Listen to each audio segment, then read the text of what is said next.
What is up, everybody? This is Brendan with Drum with BPM, and today I want to walk you through triplet grids and every variation there is to go with it. Let's dive in. All right, so the triplet grid is a very simple exercise. It's very similar to the 16th note grid, which I went over in a previous video. So if you haven't mastered the 16th note grid, check out that video first to get you up to speed. But if you've mastered that exercise and you're ready for something a little bit harder, this is the triplet grid. All right, what is the triplet grid? The triplet grid is the exact same idea as the 16th note grid, except it's in triplets. So what makes that harder is that not only does the accent change from each partial of the triplet, but the downbeats are different hands. On 16th notes, we know that the downbeat is always a right hand if you start on the right hand. Or if you start on the left hand, it's always on the left hand. So no matter what you do,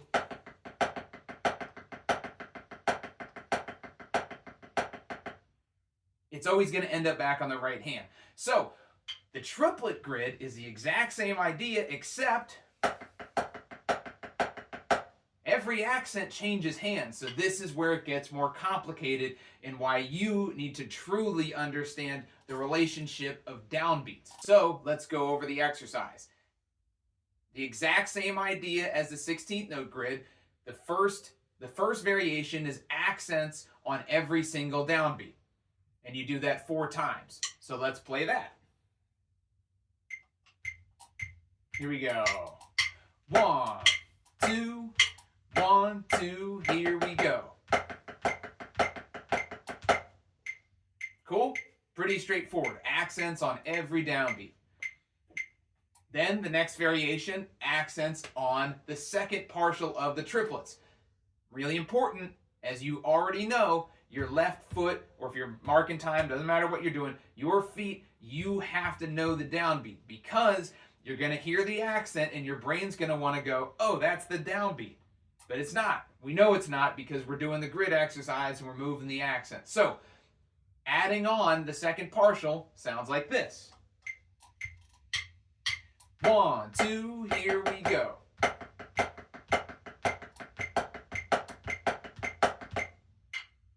Cool? Let's try that again. Make sure you're paying attention to the downbeat. Listen to the met. Feel it in your feet.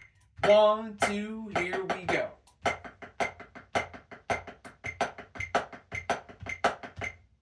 Cool. And now the third variation is the third partial of the triplet. So let's add that on. Here we go. 1, 2, and 1, 2, here we go.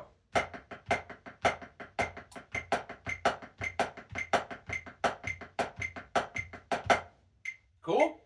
Makes sense? Let's do it again. Let's do it 2 more times for a little bit of practice. Here we go. And 1, 2, here we go.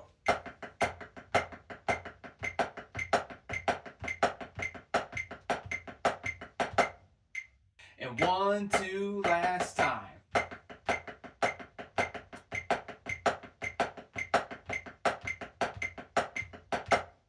Cool?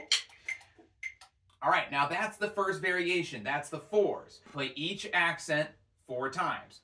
First partial, then the second partial, then the third partial.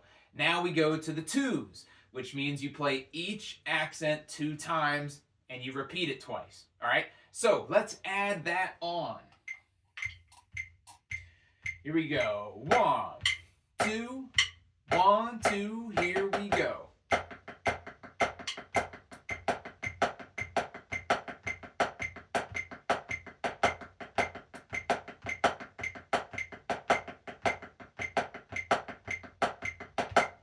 Cool?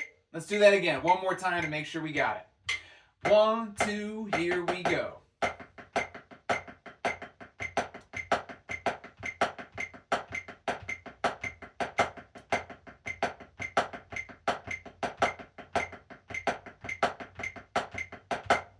Cool?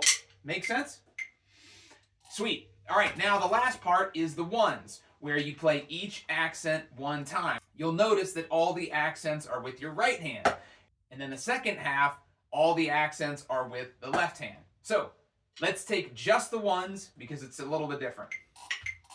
Here we go. 1, 2, And 1, 2, here we go.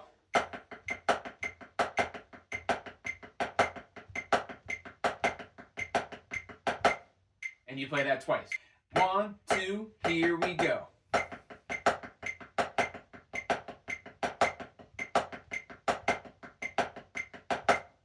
Cool?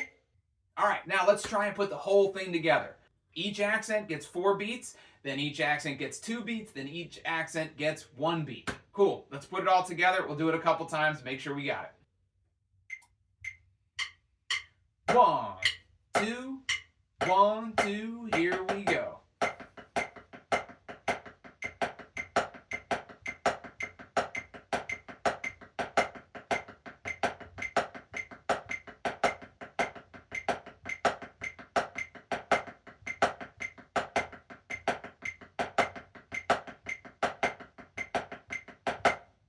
Cool? One more time, go.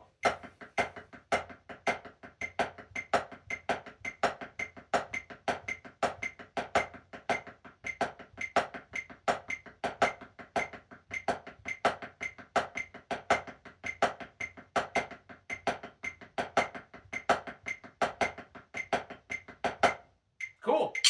And that's the whole exercise.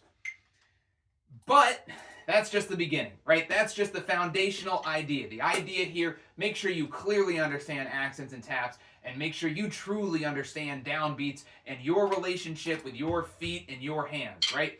Triplets are challenging in a sense that each downbeat changes hands. 1 and a 2. Now we're off the left.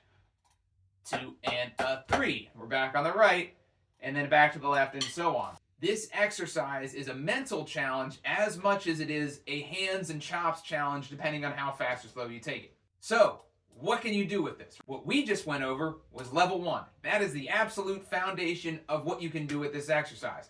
What else can you do to make this a little bit more challenging? People love to rush into flam accents and cheeses and flam drags and all that. That's great. We can totally get to that. I would put that in a separate level. In level 1, we want to improve incrementally. We want to get our hands as prepared as possible to play more complex rudiments within this grid. So in level 1, we got the standard grid. Check. We did it. Very good. Awesome. All right, now what else can we do within that same level that's harder but doesn't fundamentally change what we do? So what we're doing in level 1 is we are keeping the accents where it is, and we're going to see what we can do with those accents. So there's 3 other things that we can do at this level and not break our brains yet. All right, so first thing I want to do is let's add diddles to those accents. All right, that's it. So we're moving the accents, each partial, and then we add diddles. Let's do that. Let's do it a couple times. Here we go. 1, 2, here we go.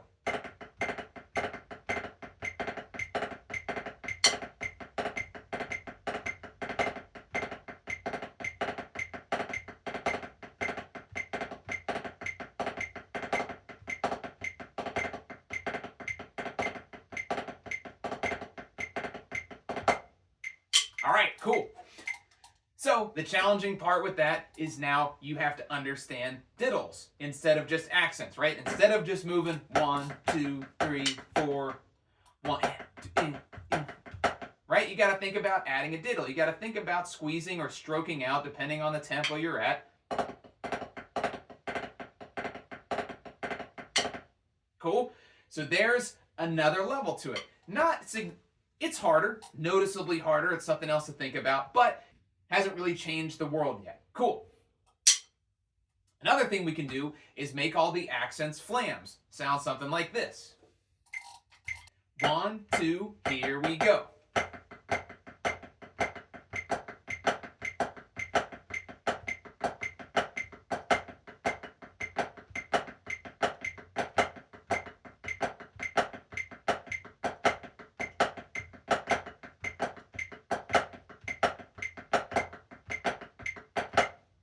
Cool?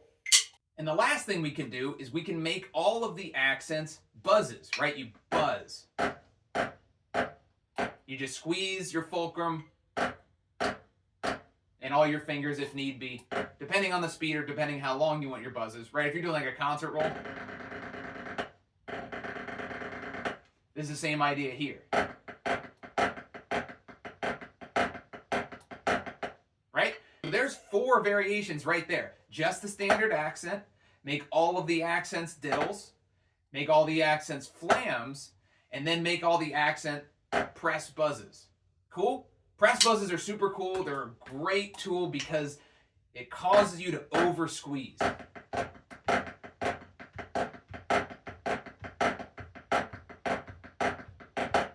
So that when you go to diddles afterwards, they're so much easier because you've been over squeezing and you can relax. Your hands feel really good. That's a sidebar, a great rolls exercise. If you throw in buzzes and then go to rolls, I'll talk about that another time, but whew, that's a good exercise for rolls too. All right, now let's go to level 2. What can we do to make this a little bit harder? So what we can do is we can change the rudiment that we're playing here, but the rudiment stays the same. So, for example, we can play tap drags. Except now we're going to move the accent and not the rhythms. We're always playing a drag on the second partial, but the accent is going to change. So it changes that rudiment entirely. Sounds something like this. 1, 2, here we go.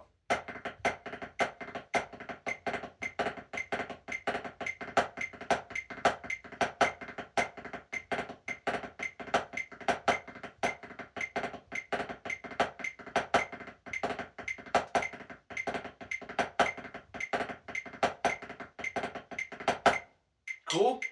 That gets significantly harder, especially the third variation. The third variation's hard because you have 3 different things happening on 3 different partials. Cool? All right, so there's a level 2 variation. Another thing we can do is standard flam accents. So,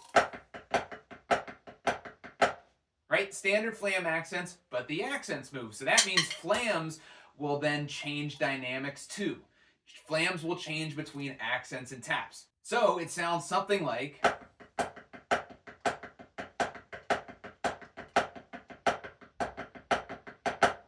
Cool? So that's the same idea. You play flam accents. The flam always stays on beat 1, but sometimes it's an accent, sometimes it's a tap, sometimes the second partial's an accent, sometimes the third partial's an accent. So you have to change tremendously going through that part of the exercise.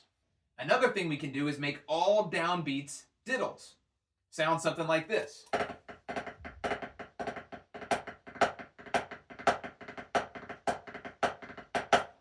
Cool? Similar to what we did in level 1, but it's a little bit harder because the diddle stays in the same spot and the accent changes. That's actually preparing us for something that we're going to do in level 3.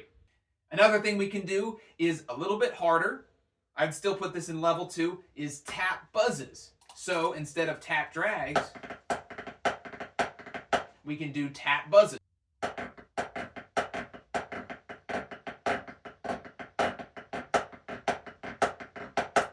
Cool?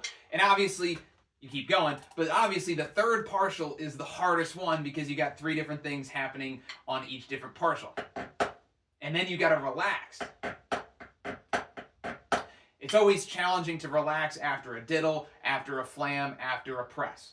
Cool? And then, very similar to that, we can do another cheese prep exercise, is buzzing on every downbeat, but again, the accent moves. Sounds something like this.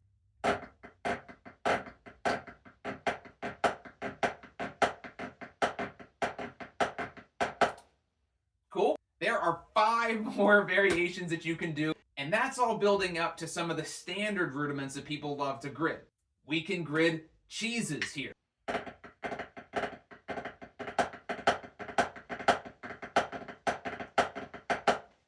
We can grid flam drag.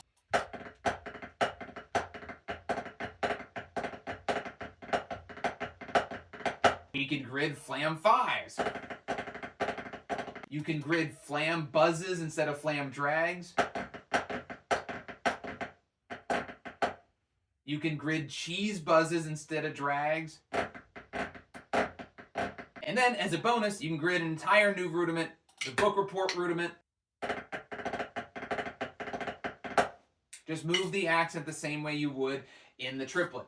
So that is 14 different variations of what you can grid. That's a ton to work on. Let me know what thoughts you have in the comments below. Let me know if this is helpful, and happy gridding. Thanks for watching. I will see you in the next one.